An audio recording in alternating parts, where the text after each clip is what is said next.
And once again, Donald Trump backed down. It should come as no surprise to faithful viewers of this program that the most cowardly president in American history backed down again. The stupidest president in American history backed down again. The only convicted felon to serve as president of the United States backed down again. The president who got caught publicly lying over 35,000 times in his first term backed down again. And in backing down again, Donald Trump once again became a loser. In this case, a loser in a contest that he started, a contest that didn't have to happen were it not for the rank ignorance of Donald Trump.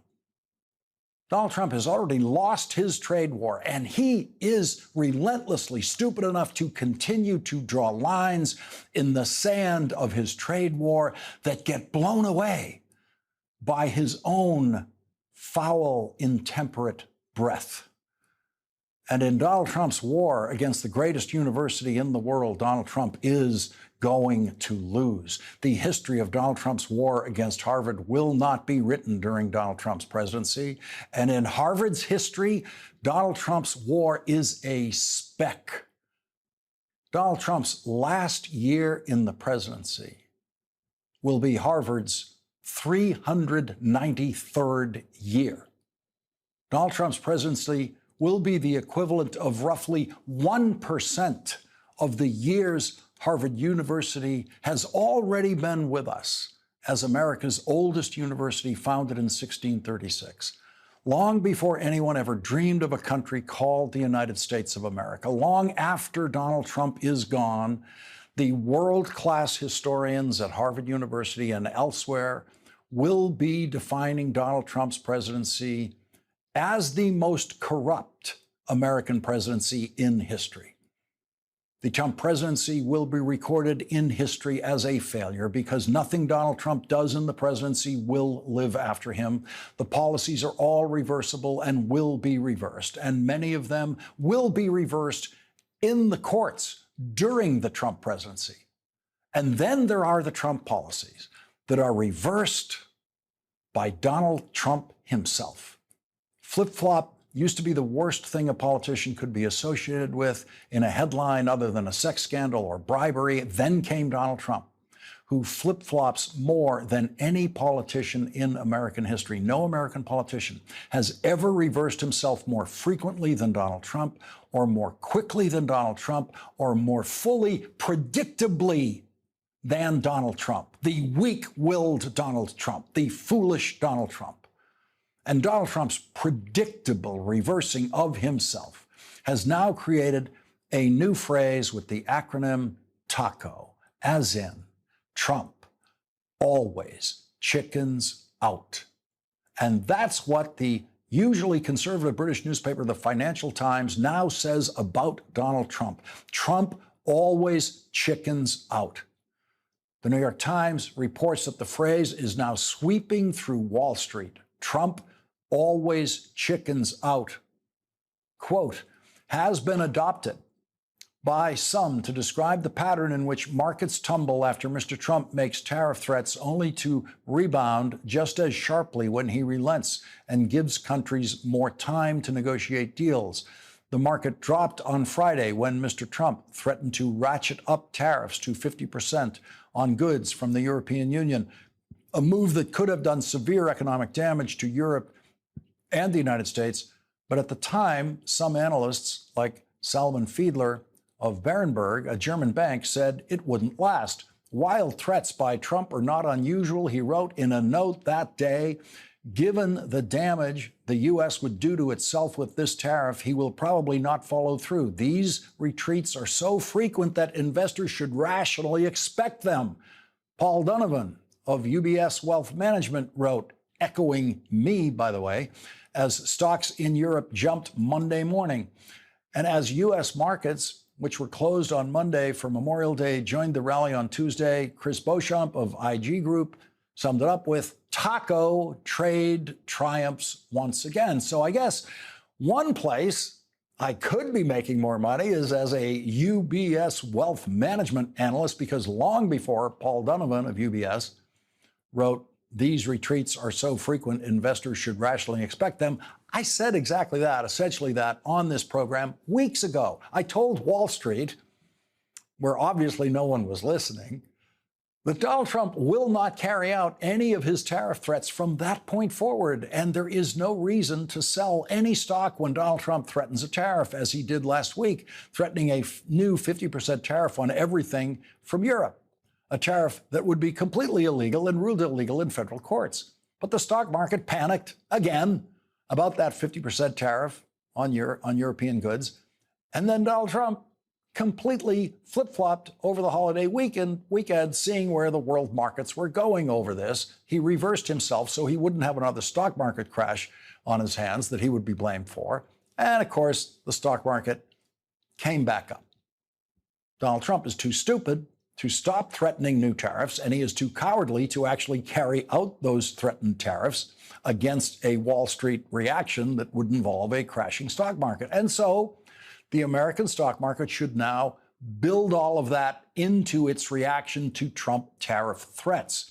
The European Union knows that tariff threats are nonsensical, and that's why they have given Donald Trump exactly nothing in negotiations. And after giving Donald Trump exactly nothing in negotiations, Donald Trump immediately announced that he was delaying his 50% tariffs on all goods coming from Europe until July 9th. That's the new lie, July 9th. And I can promise the stock market right now that on July 9th, nothing will happen. Donald Trump will not impose a 50% tariff on all goods coming from Europe on July 9th or ever. And instead of letting the issue fade away and pretending that he's actually achieved something with his trade war, Donald Trump will foolishly remain in the threat and retreat cycle for who knows how long. July 9th is 482 days before the next congressional election. House Republicans and Senate Republicans will continue to be sickened every time Donald Trump threatens a new tariff as the election approaches and the stock market crashes once again. And you should expect that even Donald Trump will understand that he has to shut up about crazy tariffs. A year from now, in the middle of the summer before the next congressional election. And so eventually, Donald Trump will shut up about his crazy and illegal tariffs and just pretend that he's achieved something with his failed trade war. And every one of Donald Trump's fake tariff threats from now through July 9th and beyond should be taken for what it is politically, a gift to the Democrats running against the tariff-supporting House and Senate Republicans. And the Trump tariff clowns who work for Donald Trump will continue to give the Democrats the gift of talking about skyrocketing prices that would be absolutely intolerable, as if they're a joke. Today, the most publicly idiotic economic advisor to a president in history went on CNBC, where he admitted that Donald Trump could push the price of an iPhone up to $3,500, and no one should dare complain about it. Everybody is trying to make it seem like it's a catastrophe if there's a tiny little tariff on them right now. A tiny little tariff. That disgraced buffoon, who has never made it above the rank of associate professor of economics and has never had tenure in an economics faculty, thinks that triple the cost of an iPhone, that is just a tiny little tariff. Of course, he doesn't actually think that, but he's willing to smile his way through any lie that he needs to tell on any day on TV about the Trump illegal and crazy tariffs. And while he's telling those lies and smiling about them, he, even as an economic advisor to Donald Trump, doesn't have the slightest idea when Donald Trump is going to flip-flop next on his own tariffs. He could be on TV defending a tariff that Donald Trump has revoked while he's speaking. and he'll keep smiling because that's his job. The clownish smile on TV lying about the Trump tariffs. On Friday, just for the heck of it, Donald Trump, in a childish tweet, threatened to raise the price of a $1,000 iPhone by $250, saying, without the slightest grip on reality, I expect their iPhones that will be sold in the United States of America will be manufactured and built in the United States, not India or any place else. If that is not the case, a tariff of at least 25% must be paid by Apple to the United States. Okay, that is not the case. None of the iPhones are made in the United States now, so that tariff should be applied right now. And of course, none of them have a 25% tariff. No iPhone has a 25% tariff on it now, and none of them are scheduled to be made in the United States. And so that is a fake threat. And some in the stock market actually fell for it. Apple stock dropped 3% that day, but only 3%. So that tells you that almost everyone on Wall Street knew that that is a childish, lying threat by Donald Trump. We're now 3 months away from the traditional September introduction of the new iPhones, which is also the traditional beginning of the Christmas shopping season in America. And even a politician as stupid as Donald Trump is not going to raise the price of iPhones 25% going into the Christmas shopping season. $250 price increase on iPhones by Donald Trump himself is not going to happen. Donald Trump is going to continue issuing those kinds of threats because he's trying to pretend that he hasn't already lost his trade war. The casualties in Donald Trump's trade war so far are all in the United States. Donald Trump's foolishly high, illegal 30% tariff that is still being imposed on all goods from China after Donald Trump reduced that tariff from the utterly insane and obviously insane level of 145%. Those tariffs are still at 30% doing damage to American businesses and could kill some businesses and will definitely kill American jobs. And after Americans lose those jobs, Donald Trump and Republicans are making sure that after they've been forced into unemployment by Donald Trump's tariffs, they will not be able to get health care in this country because they will not be able to enroll in Medicaid and receive health care coverage. That is the two-pronged attack on American workers currently underway in this country, the already job-killing Trump tariffs and the health care stealing Trump Republican budget bill that passed the House of Representatives and might or might not pass the Republican Senate. The New York Times is reporting on a Vermont small business called Bevo, owned by Karina Hamel and Robbie Ringer, that sells personal water containers people use for drinking containers. The Times reports the duties, which is to say tariffs, on Bevo's bottles are higher than 30% because of the material they're made from and how they are classified by trade officials. Bevo bottles that are not insulated are subject to tariffs that add up to 47%, and the rate for insulated bottles is 37%. Mr. Trump has frequently said foreign businesses that ship products to the United States pay the tariffs. But in reality, importers like Bevo pay the duties to the federal government when the goods arrive at a U.S. port. It's still a massive impact to the cash, and it still requires reworking a whole new strategy, Mr. Ringer said. When he was in China, Mr. Ringer asked to see Bevo's products in the warehouse, which is something he has done before to check manufacturing quality. But this time he had to clamber over pallets in the aisles to see the bottles. The warehouse was crammed full of goods that customers had delayed shipping to avoid paying the 145% tariffs.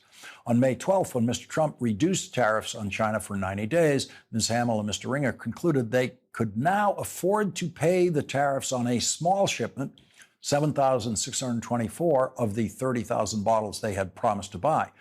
They will pay $24,436 in duties on the shipment, compared with an estimated $3,645 at the rates that existed before Mr. Trump took office. So that's who pays the tariffs. Karina Hamel and Robbie Ringer in Vermont paying $24,436 in Trump tariffs to the Treasury of the United States, just like taxes, just like a sales tax. That is what Donald Trump's smiling economist calls a tiny little tariff. That's a tiny little tariff that could kill businesses, small and large, all over the United States. Donald Trump is a loser who is going to continue to lose, and he is going to continue to hurt Americans while he's losing. Leading off our discussion tonight is Robert Reich, who served as Secretary of Labor under President Clinton. He's a professor of public policy at UC Berkeley and co-founder of Inequality Media. Thank you very much for joining us tonight, Professor Reich. I want to begin at that juncture of these two policies. The Trump tariffs, seeing what they're doing to that business in Vermont, seeing what they're doing to truck drivers in California at the Port of Los Angeles, whose work hours have collapsed, whose ability to earn income have collapsed, intersecting with a Republican budget bill that is going to take health care away from people, impose a work requirement. So if you're not working and you don't have an income, you can't get Medicaid coverage anymore, and you can't work because Donald Trump's tariffs have thrown you out of work. This is a vicious intersection that's being constructed by these two policies. And remember, Lawrence, he was elected because many Americans, particularly working class Americans, felt that prices were too high, the economy was not working for them. Now, it's going to be a major magic show for him and for his Republican acolytes in the House and Senate to try to sell both the tariffs and also this extraordinary budget, if it gets through the Senate, in terms of it robbing essentially from the poor and working class, Medicaid, Veterans Administration, all kinds of nutrition assistance, in order to provide the wealthy, the super wealthy, a great big fat tax cut, another big tax cut, such as like the first one he delivered, that generates a debt for the United States of $4.8 more trillion of debt. And now, this is going to be an interesting experiment, because it is possible, given the con man that Donald Trump is, it is certainly possible that he can sell working class Americans on the notion that they are not paying all this more for this product or that product or everything else coming from around the world. And this budget, even though it gives a major, major tax break to the rich, is actually good for them. But I'm not sure. It's going to be very hard to sell these things. And if the Democrats are smart enough and bold enough and clear enough and loud enough, they ought to be able to show and demonstrate to the working Americans that they are being shafted twice over by Donald Trump.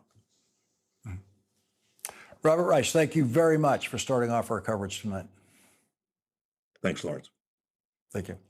And coming up, Donald Trump's illegal war on America's oldest and most distinguished university. Congressman Jamie Raskin, a graduate of Harvard College and Harvard Law School, joins us next.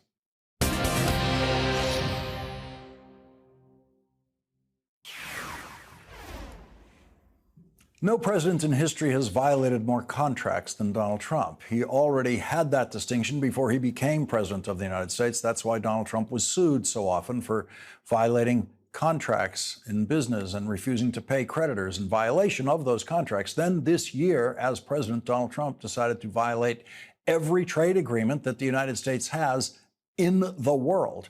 During Donald Trump's first presidency, the Trump administration negotiated a new version of the North American Free Trade Agreement with Canada and Mexico. And the first country of those three to violate that contract was the United States of America this year, when Donald Trump violated the contract that he co-wrote with Canada and Mexico and then signed. Donald Trump's signature was a pledge to live by the trade contract that he negotiated with Mexico and Canada, and he couldn't do it. He violated it. This year, Donald Trump is violating countless contracts that companies have with the United States government. A contract is binding on both sides, but Donald Trump doesn't believe that. Donald Trump just violates them. And now Donald Trump wants to violate contracts with Harvard University for work that the government of the United States asked Harvard University to do. The government has been asking Harvard University to conduct important research work for the government since President Franklin Delano Roosevelt enlisted the president of Harvard University at the time, James B. Conant, to oversee the invention and development of an atomic bomb during World War II, designed to win World War II. Harvard's President Conant, a world-class chemist, did not go to President Roosevelt, a graduate of Harvard College, and ask him for research money for an atomic bomb. President Roosevelt asked Harvard to do that. That project spread to Columbia University and other universities around the country with secret funding at the time from the government. And after World War II, the government consistently saw value in asking our world-class research universities to try to improve our lives through medical research and other scientific research. And that's why you're able to get an MRI today to solve medical mysteries in your body that could not be solved without Harvard's contribution to the invention of MRIs. Donald Trump now wants to take over Harvard University because Donald Trump has declared himself to be America's most sensitive person about anti-Semitism. Donald Trump is claiming that he is more opposed and more sensitive to anti-Semitism than the Jewish president of Harvard University, Alan Garber. Most of the presidents of Harvard in the 21st century have been Jewish, while no American president has been Jewish. You would think that Donald Trump, according to his perverse formulations about anti-Semitism, should be trying to investigate anti-Semitism in the United States House of Representatives, where they have never had a Jewish Speaker of the House, not one. And you would think, according to Donald Trump's perverse formulations about anti-Semitism, that he should be investigating anti-Semitism on the Republican side of the United States Senate, because they have never had a Jewish majority leader, Republican Jewish majority leader. Only the Democrats have had a Jewish majority leader. So according to Trump's perverse formulation, only the Democrats should be able to investigate the apparently intense anti-Semitism of the Republicans in the Senate. And that is how stupid Donald Trump's thinking is. But that is not where he has chosen to apply it. Donald Trump has chosen to claim the mantle of America's greatest anti-Semitism investigator and prosecutor by going after the domain of the Jewish president of Harvard University. Today, in an interview with NPR, Harvard University President Alan Garber said this about Donald Trump's intention to violate every research contract the federal government has with Harvard University. Why cut off research funding? Sure, it hurts Harvard, but it hurts the country, because after all, the research funding is not a gift. The research funding is given to universities and other research institutions to carry out research work that the federal government designates as high priority work. It is work that they want done. They are paying to have that work conducted. Shutting off that work does not help the country, even as it punishes Harvard. And it is hard to see the link between that and, say, anti-Semitism. Politico is reporting that Donald Trump now wants to examine all social media postings by every foreign student at all of America's colleges and universities before granting them student visas. So if you're a foreign student applying for a student visa in the United States, you better not have any social media postings calling the American people scum. And you better not have any social media postings calling America's judges monsters, or Donald Trump won't let you into this country. You better not have any social media postings calling the United States Congress scum, or calling the President of the United States scum. In other words, if you're a foreign student, don't think you can dare to say in social media postings what Donald Trump said yesterday. Calling the American people scum if they didn't vote for him, calling every Democratic member of the House of Representatives and the Senate and President Biden scum.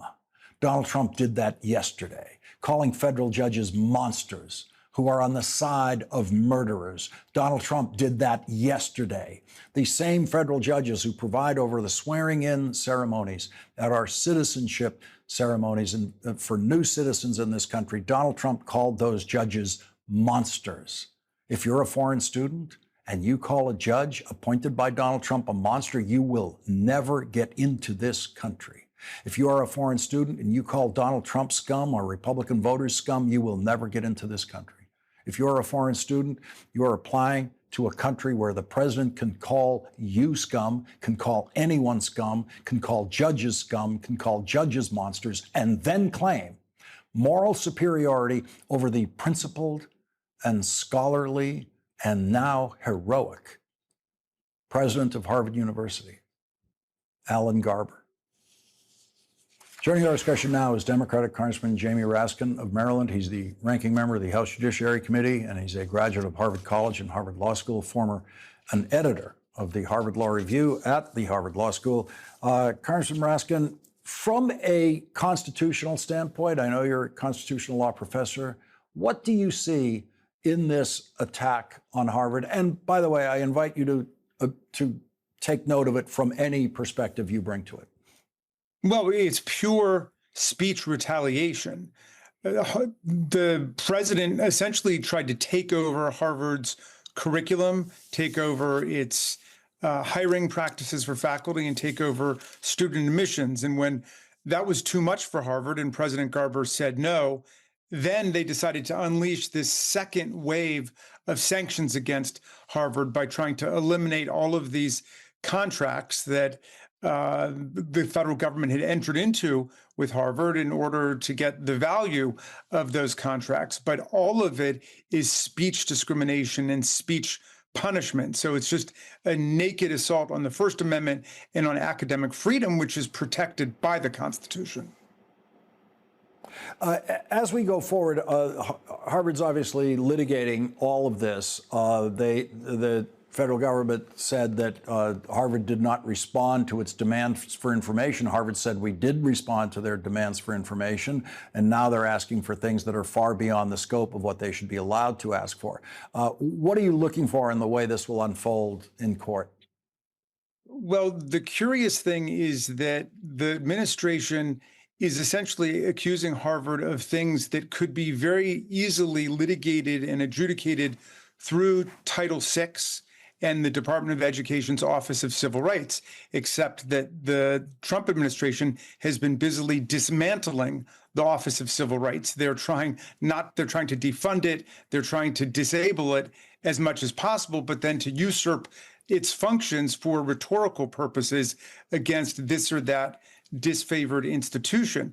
If anti-Semitism is really the problem motivating Donald Trump, he should start with his own administration, specifically Ed Martin, the guy he wanted to be the U.S. attorney for the District of Columbia, who he was forced to withdraw because it turned out that he had concealed the fact that he had appeared 150 different times on Russian state propaganda networks, but also because he had been actively embracing a neo-Nazi Hitler impersonator who draws a Hitler mustache on himself and had described him not only as a good friend, but as a great man and a great leader. So his consolation prize, when they didn't want to go through an actual confirmation hearing in the Senate, was he was just named to be the U.S. pardon attorney.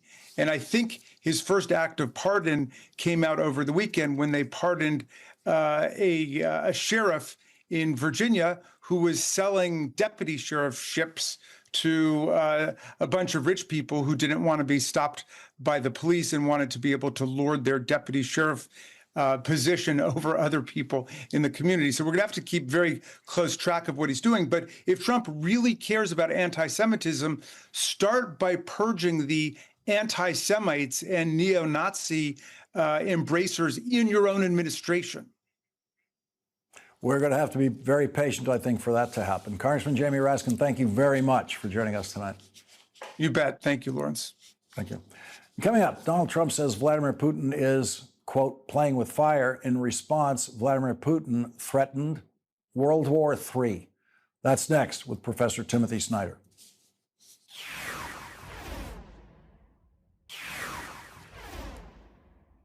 Playing with Fire. Donald Trump finally used the title of my second book, Playing with Fire, in a tweet, but unfortunately for my book sales, the tweet was about Vladimir Putin. After tweeting this weekend that Vladimir Putin, who Donald Trump previously called a genius, quote, has gone absolutely crazy, end quote, today Donald Trump said this. What Vladimir Putin doesn't realize is that if it weren't for me, lots of really bad things would have already happened to Russia, and I mean really bad. He's playing with fire. So there's Donald Trump, in effect, confessing to being Vladimir Putin's protector. Vladimir Putin, like everyone else in the world, did not react like someone who is in any way afraid of Donald Trump or in any way respects Donald Trump or believes his threats.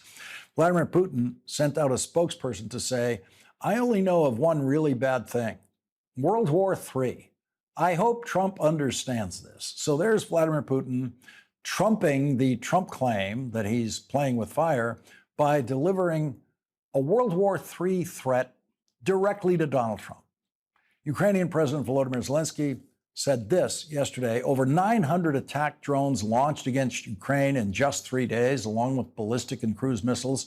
There is no military logic in this, but it is a clear political choice of Russia, the choice to keep waging war. The Wall Street Journal is reporting on Monday, German Chancellor Friedrich Merz said the US, Germany, France, and the UK would no longer impose range restrictions on Ukraine's use of weapons supplied by Western allies, meaning it could target military positions deeper into Russia. In response, a Putin spokesperson said, if such decisions are made, they will absolutely go against our aspirations to reach a political settlement and the efforts being made within the framework of the settlement. This is a rather dangerous decision.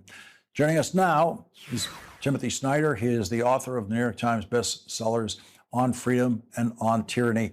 Professor Snyder, that last reply by Russia claiming to suddenly hide behind a peace process that it is actually boycotting, and no one should be talking about increasing the range of weapons from Ukraine while we're in the middle of this peace discussion. What is it that we're seeing unfold here now? Well, as you say, there is no meaningful peace process. The Russians sent second and third tiered people to Istanbul. They've made absolutely zero sign that they're interested in peace. On the contrary, they continue to do what they've been doing for 3.25 years, which is kill Ukrainian civilians, carry out a war of aggression, carry out war crimes. I think that the main thing to understand here is that what the Russians are doing is essentially playing Trump. Trump has given them thing after thing that they want. And every time there's the lightest signal that there might possibly be a variation in Trump's pro-Russian position, they just remind him who's the boss.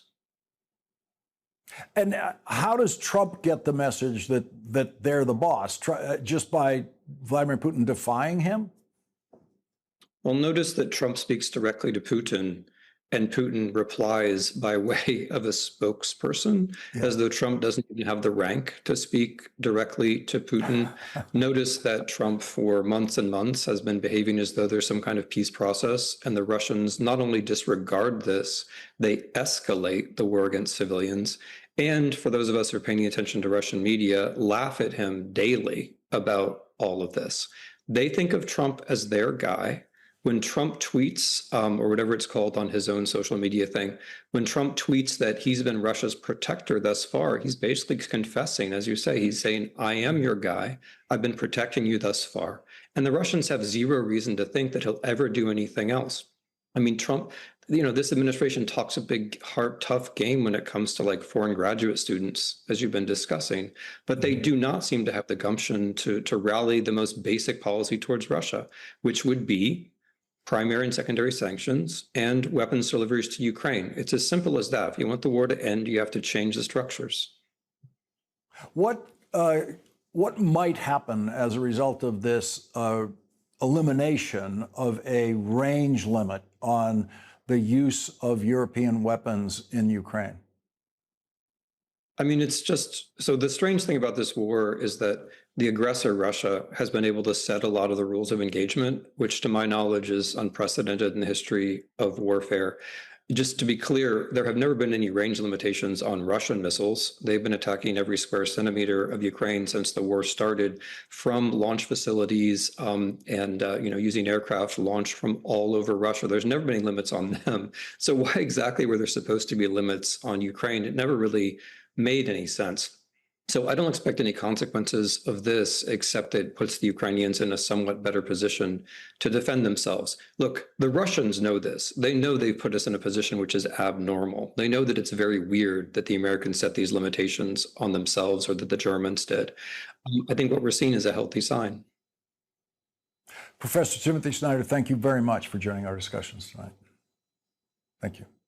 And coming up, he polls terrible, people hate him. That's how one Republican insider described Elon Musk, and why Elon Musk has been forced out of a public role in the Trump White House. But voters in Wisconsin also played a key role in what is being described as the decline and fall of Elon Musk. That's next.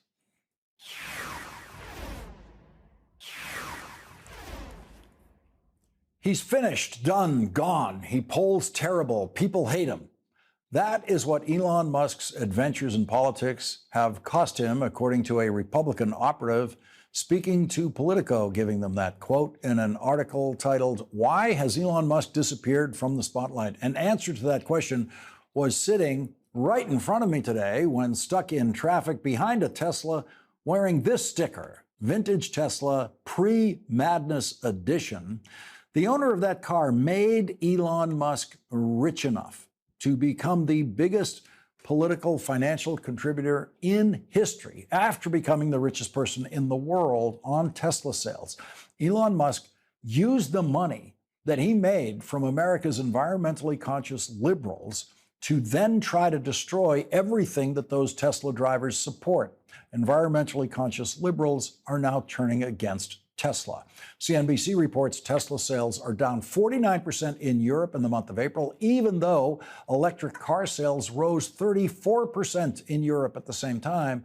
And now Elon Musk is claiming to be pulling back from politics now that he has committed what stock analysts called brand sabotage against his own electric car company.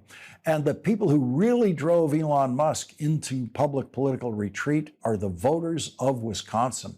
That Republican operative told Politico he's finished, done, gone. He polls terrible. People hate him. He'd go to Wisconsin thinking he can buy people's votes, wear the cheese hat, act like a 9-year-old. It doesn't work. It's offensive to people. Elon Musk turned a Wisconsin election that was too close to call into a 10-point win by the Democrat. It was an election for state Supreme Court justice, which Elon Musk turned into the most expensive judicial election in American history by pouring $25 million into the campaign to try to defeat the candidate backed by the Democratic Party. Since then, Donald Trump has publicly retreated from Elon Musk. Politico reports in February and March, Trump posted about the Tesla CEO an average of roughly 4 times per week. Since the beginning of April, the president hasn't mentioned Musk once on Truth Social. In an article titled "The Decline and Fall of Elon Musk," The Atlantic reports the result of Elon Musk's public madness, as that Tesla sticker calls it.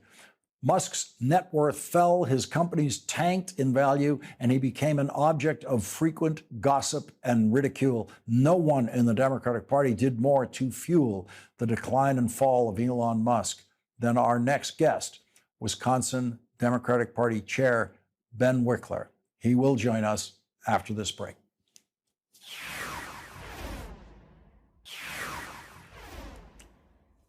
Tonight's last word goes to the person who defeated Elon Musk. Joining us now is Wisconsin Democratic Party Chair Ben Wikler.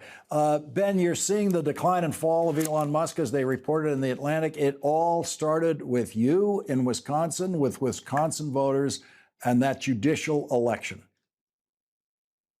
Susan Crawford defeated Brad Schimmel, but she also defeated the richest man in the world because she and her campaign, the Democratic Party of Wisconsin, are allies, and 1.3 million voters in Wisconsin, which, to put it in perspective, is not just the most voters that have ever voted in a Supreme Court election for any candidate in Wisconsin. It's more voters than any Republican candidate for governor has ever earned in a November election.